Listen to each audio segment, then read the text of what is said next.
What's good, everybody? It's your boy, O'Shea Duke Jackson, back at it again with another episode of The Celebrity Junk. Dima, white folks music. So, man, check this out. This whole Fresh and Fit debacle has been going on for about a week and a half, and some people are delaying their time and giving their response. You know, we've heard about what Young Jock had to say, then, Joe Budden, Adam 22, but Tariq Nasheed, he takes a pretty long time to get to things. He doesn't just jump on something right away because he's already known, he's already famous and stuff like that. He's not gonna jump on off the press like broke dudes like me. But he decided to weigh in on it on his stream last night, and it was pretty good. Guys shared it with me. He weighed in a little bit, but his situation was a little bit different than what others were talking about. Even guys like me, I was talking more or less about, how it was rewarding bad behavior. They shouldn't have had her on the show. But what I want to do actually is play the Tariq Nasheed clip that he actually talked about. And it kind of goes into, the whole foundational Black American thing versus the African thing and Arab thing. And then after that, we'll come back and we'll talk right about it. Now we're calling out the racism from the white LGBT community. And what's interesting, the Negroes, this is offensive. I had a few of those Negroes. Almost every single one of them are these non-FBA tethers. Almost every single one of them are these non-FBA tethers. Why would you put something like that out? Because we are sending a message. We are raising awareness to what's being done. See, a lot of these non-FBA tethers, they hate the idea of calling out white supremacy. And I put up a tweet the other day. Let me find that tweet. I put up this post the other day, and this post rings true. Right here. Family, the best way to weed out non-FBA infiltrators is to start attacking systematic white supremacy and then watch for the black people who get offended. The minute you see black people get offended when you start talking about white supremacy, those are 9 times out of 10, those are tethers or some LGBT wannabe niggas. All right? When we start calling out systematic white supremacy and black folks act offended, we're dealing with tethers right there. Those are usually tethers. This dude is an Arab. He comes around us trying to blend in with all of this anti-FBA hatred. From what I understand, he was also a federal agent, from what people are saying. I think they said he worked with the Department of Homeland Security, something like that. But this is one of these anti-FBA tethers who sit up here hating on foundational Black Americans. That's what this thing is really about. It's really about all of foundational Black Americans, and the softest target is a black woman. You see, they can pull that bullshit on a sister because he knows you can't talk that shit around no real FBA brother. You talking all that old weak sucker shit because a nigga pop you in your damn mouth. You understand? And he knows that. See, they try to go for what they think are soft targets. They'll try to get around sisters and try to buck up and talk all tough and talk all greasy around some sisters because they know they can't talk that shit around some of these FBA brothers, especially certified niggas. Because you'll slap a falafel out of his fucking mouth. So you heard what he had to say. Let me first talk about, this whole idea that Asian Doll didn't do anything wrong. Now, Tariq Nasheed may not have known that Asian Doll was 2 hours late to the podcast, and that was true. But in terms of her saying what she said, oh you mean ass dude, she used the N-word. That was nothing wrong, okay? Many of you guys out there are so butthurt that you don't even understand when a black woman is flirting in her own way. What she was doing was flirting, but many of you guys out there didn't catch that because none of y'all have no real experience with black women, okay? Anybody from the hood understand that what Asian Doll was doing was flirting, okay? But Myron, who's a very sensitive guy, like many other guys looking for any reason to be mad at a chick, he starts popping off.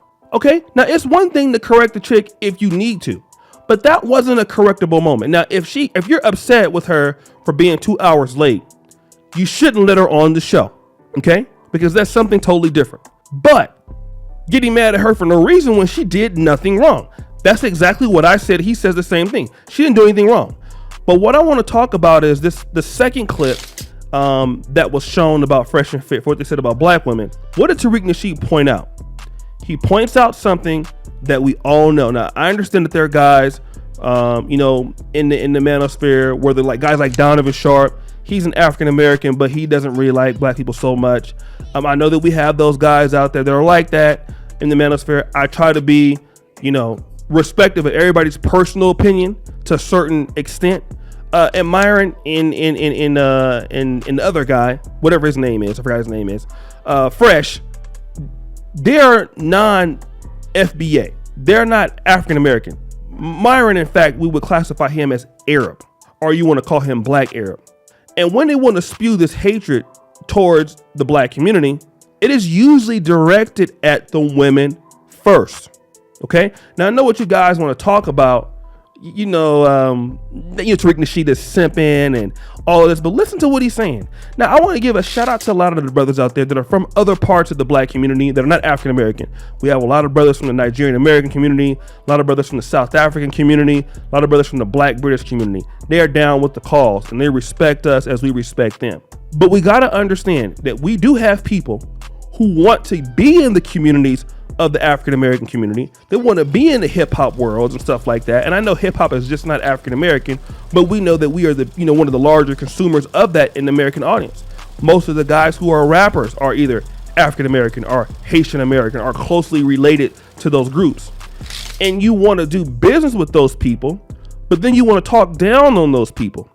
And that has to be called out. The same way I will call out African Americans disrespecting Africans. Now I know that we have our jokes here and there, and we talk about each other in fun. But I would also call that out if it was an African American podcast and you were talking about Nigerian women, or you were talking about Ugandan women, or you were talking about Kenyan women. I would say something about that. I may not always have been so vocal about it as I am now, but I would say something about that, right? Because it's rude, it's disrespectful, and the reason why is because you don't want anybody doing that to your people. This is what you're seeing, and he made a good point. They will try being disrespectful towards the black community, only the black woman only, but they will not do that in the face of black men. And what is that? Because there's a repercussion with that. And this is what I want to talk to you about: outsiders, right? And I think that when we see Fresh and Fit, as far as it deals with the African American community, they continue to show their hand, right? And what it looks like is that their problem is bigger than just black women. Their problem is a African American problem. And a lot of guys, who are black men, other groups of guys who talk about, the black women, stuff like that. It's like, oh, okay, they could talk about them as long as they're not talking about black men. But I think that once the women are talked about, the obvious next person to be talking about is you.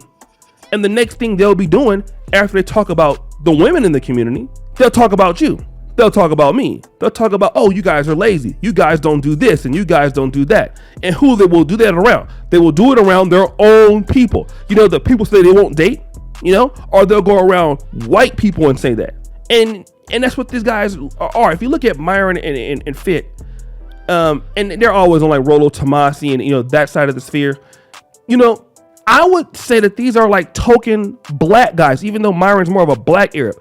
That's how these guys look at them. You're a token guy that, I would even say the same thing about Donovan Sharp. You're a token Negro.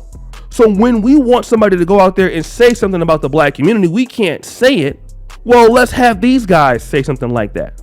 It's sort of like the Candace Owens of the world, so you're black conservatives that are unliked on social media. That's exactly what these guys are, and they're being used to spew certain aspects of this. And to be fair to them, they don't do this all the time. Their show is more diverse than that. They don't really even talk about usually black issues or black people. But since we're talking about that, that's what you're seeing. And it's more evident. And I think that black men who agree with that, you should look at that, because the next time you get some hatred from, let's say, a Nigerian American guy who doesn't like you, or the South African guy who doesn't like you, or somebody from the Caribbean who don't like you, then, okay, remember, as they were talking about the women in the community, you're also on the platter next. And I'll be damned if I let somebody else outside of the black community talk about our people. I'll talk about you all day in life, but I won't let nobody else talk about you. Right? And I would say that to even the brothers from Africa, the brothers from the Caribbean. You don't let people talk about your people like that. They are not to be disrespected by anybody else. And that is how you bring the black diaspora together, black people together. We got to have some self-respect. Otherwise, you're going to get these attacks that are aimed towards the ladies, and then next is you. If it's not already you, as it is. And let me tell you like this. I'm in Africa right now. Okay? Been many times. You see these things happen all the time. All right? You see it happen all the time. So guys, what do you think? It's your boy, O'Shea Duke Jackson, back at it again with another episode of The Celebrity Junk. I really appreciate you for all that you do. Subscribe, hit the bell. Check out the first comment at the top. And as you know, the buffoonery remains on an all-time high. I'm out.